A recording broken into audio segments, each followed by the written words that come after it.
The search and rescue efforts underway to locate the missing Titan sub are intensifying. At least 10 ships, multiple planes and helicopters, and even super high-tech remote operated vehicles are all on hand to locate and hopefully rescue the 5 missing people. But what are the chances that they'll actually be able to pull this off? To help us answer those questions and more, we're going straight to the source. Today, we're joined by a man with more than 50 years of experience in maritime salvage and deep sea exploration. He's also a former Marine. Please welcome Robert Mester. Robert, thank you so much for joining us. Also, thank you for your service, sir. Thank you. Well, you're welcome. Thank you, Robert. Happy to be here to help you. Well, we appreciate you. So, Robert, I heard that you were actually invited to dive in the missing Titan sub, but you turned them down. So can you tell us why? Yeah, let me clarify that. 2011, OceanGate came to me and our company that owned some rights on some salvage vessels that they wanted to go down and videotape. I looked at their subs and decided it was best I not take a ride in the vehicles at that time because of some safety concerns I had. Now this is the second generation, and I'm aware of the composition of the submarine, and there's just a lot of questions, but yeah, I chose not to use their vehicles in the past for reasons of. Yeah, it sounds like your experience, Al, kind of had the same argument, and I don't know if you were paying attention to our last conversation, but you've actually been on deep dives before, even deeper than the Titanic wreckage. What was your experience like being that deep in the ocean? I've been on projects which I can't talk about because of court-ordered non-disclosures, but yes, one project in particular, over a mile deeper. When you leave the surface in a submersible, the first thing you notice is the loss of light. At depths somewhere around 500 feet and greater, there's absolutely no light available. Listening to your show earlier, it does take a person with a certain quality that enjoys the adventure and the excitement of going in and discovering and seeing things that are first of a kind. Some people cannot do that. They have claustrophobia or whatever, but if you have that, then it's just a wonderful experience of looking and learning at all the visual sights and sounds that you can hear in the ocean. And contrary to what people think, the ocean is a very noisy place. Very noisy.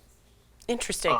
Let's talk about, really quick, the search and rescue effort. Why has it been so hard to locate this missing sub? And let me just ask you the million-dollar question. If they do find it, will they actually be able to recover anything of it? Yes, they could recover. It's all a function of money right now. We have the technology. It's not widely used because it's so expensive. But the difficulty is that this isn't 2.5 miles deep. There's only a few pieces of equipment out there that are able to do salvage at that depth.